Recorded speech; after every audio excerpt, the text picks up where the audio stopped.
எனக்கு அந்த ஷூட்டிங்ல ரொம்ப சந்தோஷம்னா மணிவண்ணன் சாருடைய நட்பு. உங்களுக்கு அவர் ரொம்ப பழக்கமா இருந்திருக்கும்.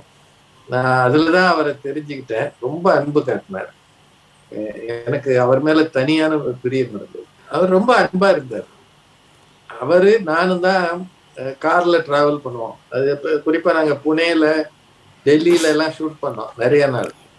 அப்பெல்லாம் அவர் சொல்லிடுவார், ராஜா நம்ம 2 பேரும் தான், அவரு நானு அவரோட மேக்கப் மேன் துரை, நாங்க 3 பேர் தான் ஒரு கார்ல இருப்போம். அப்பெல்லாம் கோலிஸ் கார், யாரையும் ஏத்தக்கூடாதுன்னு. நிறைய படிப்பார், கையில எப்பவும் புக் வச்சிருப்பாரு, நிறைய சொல்லுவார், நம்ம பேசுறதையும் கேட்பார். மேட்டிமையா அவர் இருக்க மாட்டார். அதை விட சென்னையில அப்போ அந்த படம் ஷூட் பண்ண காலத்துல நான் ரொம்ப கடுமையா வெஜிடேரியனா இருந்தேன்.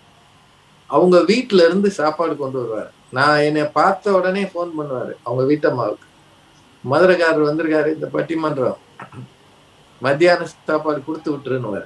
அவங்க வீட்டுல இருந்து சாப்பாடு வந்து நான் குறைந்தது ஒரு 10-15 நாள் சாப்பிட்டுருக்கேன் அவங்க வீட்டுல.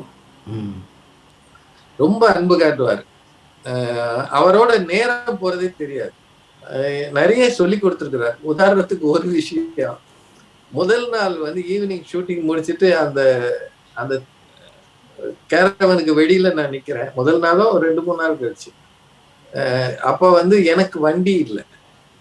ப்ரொடக்ஷன் அசிஸ்டன்ட் சொன்னாரு, சார் ஒரு 5 நிமிஷம் வெயிட் பண்ணுங்க, உங்களுக்கு கார் வரும்.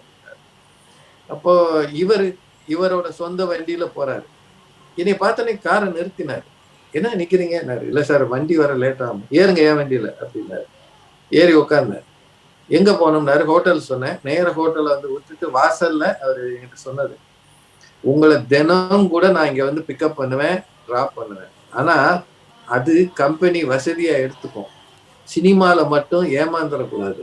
நான் முடிச்ச உடனே எனக்கு வண்டி வேணும்னு ஸ்ட்ரிக்டா சொன்னாதான் உங்களுக்கு கார் தருவாங்க, இல்லாட்டி யாரு கூடயாவது ஏற்றி விட்டுருவாங்க, இது ஞாபகம் வச்சுக்கோங்க அப்படின்னு சொல்லிட்டு போனாரு. இது மாதிரி நிறைய விஷயங்கள் சொல்லி கொடுத்தார். சினிமாவை பற்றியோ சில டெக்னிக்கலான விஷயங்கள்.